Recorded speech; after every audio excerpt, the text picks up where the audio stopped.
Online തട്ടിപ്പിലൂടെ Mattancherry സ്വദേശിയായ വീട്ടമ്മയിൽ നിന്ന് 2,88,00,000 രൂപ തട്ടിയ കേസിലെ ഒരു പ്രതി പിടിയിൽ. മഹാരാഷ്ട്ര സ്വദേശി സന്തോഷാണ് പിടിയിലായത്. തട്ടിപ്പിന് പിന്നിൽ വൻ സംഘമെന്നാണ് പോലീസിന്റെ നിഗമനം.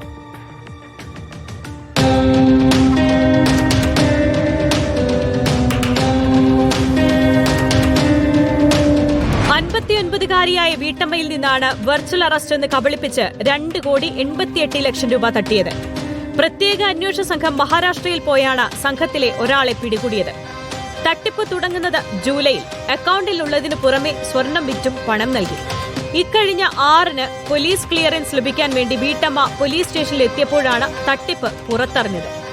ജെറ്റ് എയർവേസുമായി ബന്ധപ്പെട്ട കള്ളപ്പണ കടത്ത് കേസിൽ വീട്ടമ്മയ്ക്ക് പങ്കുണ്ടെന്ന് കണ്ടെത്തിയതായി കബളിപ്പിച്ചാണ് തട്ടിപ്പ്.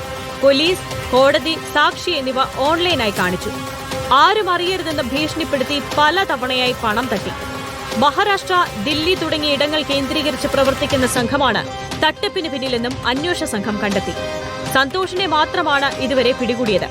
മട്ടാഞ്ചേരി പോലീസ് സ്റ്റേഷനിൽ എത്തിച്ച പ്രതിയെ കോടതിയിൽ ഹാജരാക്കി റിമാൻഡ് ചെയ്യും. റിപ്പോർട്ടർ, കൊച്ചി.